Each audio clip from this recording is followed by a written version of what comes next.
الحمدللہ رب العالمین والصلاة والسلام علی اشرف الانبیاء والمرسلین نبینا محمد وعلی آلہ وصحبہ اجمعین اما بعد۔ حضرت ابو ہریرہ رضی اللہ تعالیٰ عنہ سے روایت ہے، رسول کریم صلی اللہ علیہ وسلم نے فرمایا کہ جب تم میں سے کوئی شخص سوتا ہے تو شیطان اس کے سر پہ 3 گریں لگا دیتا ہے، اور ہر گرہ لگاتے وقت یہ پڑھتا ہے یا یہ کہتا ہے کہ لمبی رات ہے سو جا۔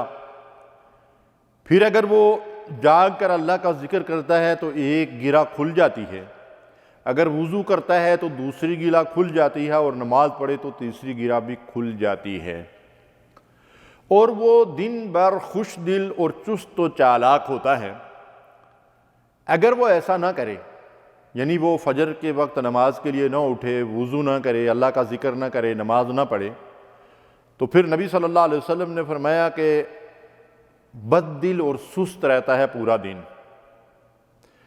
اور ایک روایت ہے کہ جس میں نبی صلی اللہ علیہ وسلم نے فرمایا کہ پھر جب نماز کا وقت گزر جاتا ہے تو اس کے بعد وہ اس کے کان میں پیشاب کر دیتا ہے۔ سنن نسائی کی یہ روایت ہے۔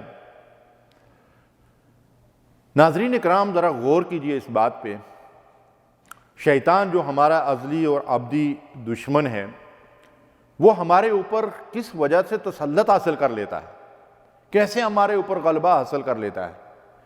جب ہم اللہ کی یاد سے غافل ہو جاتے ہیں۔ وَمَن يَعْشُ عَن ذِكْرِ الرَّحْمَٰنِ نُقَيِّضْ لَهُ شَيْطَانًا فَهُوَ لَهُ قَرِينٌ۔ جو ہماری یاد سے غافل ہو گیا، رحمان کے ذکر سے اس نے منہ موڑ لیا، نہ نماز پڑھتا ہے، نہ قرآن کی تلاوت کرتا ہے، نہ اللہ کو یاد کرتا ہے، نہ اللہ سے دعائیں اور پھر یادیں اور جو کرتا ہے، نہ اس رب سے مدد طلب کرتا ہے، تو شیطان اس پہ مسلط ہو جاتا ہے۔ نقید لہو شیطانا، ہم ایک اس شیطان کو اس کا گرویدہ بنا دیتے ہیں، اس کے اوپر مسلط کر دیتے ہیں۔ فَهُوَ لَهُ قَرِينٌ، وہ دوست کی طرح ہمیشہ اس کے ساتھ رہتا ہے، تو پھر وہ اس کو کدھر لے کے جائے گا؟ جہنم کے راستے پہ لے جائے گا۔ اب ایک شخص بے نمازی ہے، فجر کے لیے نہیں اٹھتا، تو اس کی یہ گرہیں نہیں کھلتی ہیں، اور پھر آخر جب اس کے کان میں وہ پیشاب کرتا ہے تو پھر ہم دیکھیں کہ اس کے بعد پھر ہم اٹھتے ہیں اور دن بھر سستی اور کائلی۔ کتنی بدنصیبی کی بات ہے کہ شیطان ہمارے کان میں پیشاب کرے۔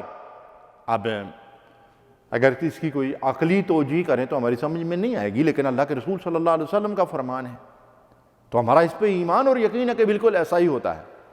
قرآن مجید میں اللہ تعالیٰ ارشاد فرماتے ہیں استحوذ علیہم الشیطان فانساہم ذکر اللہ، ان پر شیطان کا غلبہ حاصل ہو گیا، شیطان ان پہ غالب ہو گیا، فانساہم ذکر اللہ، اور شیطان نے ان سے اللہ کا ذکر بلا دیا۔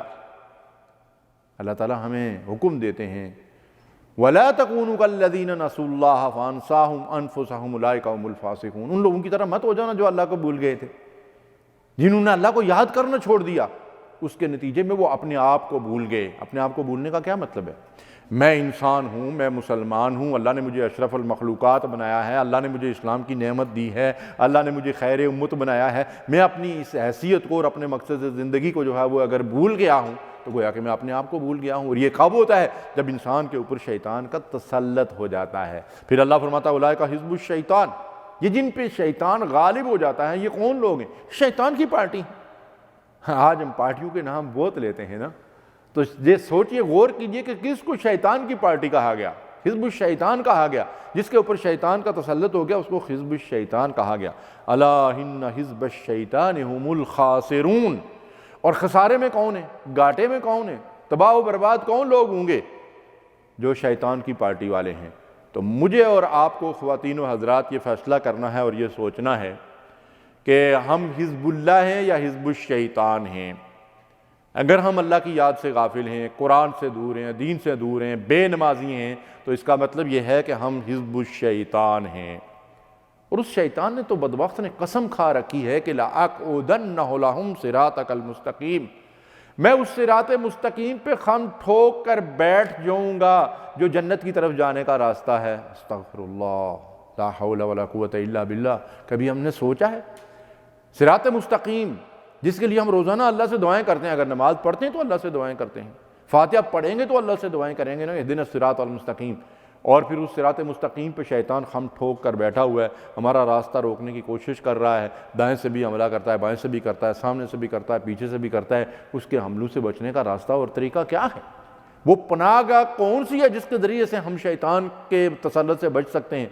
وہ ہے اللہ کا ذکر، اللہ کی یاد، اور اس کے لیے بہترین چیز 5 وقت کی نماز ہے، نوافل کا اہتمام ہے، قرآن مجید کی تلاوت ہے، قرآن کی آیات میں غور و تدبر ہے، اللہ کا ذکر ہے، اور اللہ سے خوب دعائیں کرنا ہے۔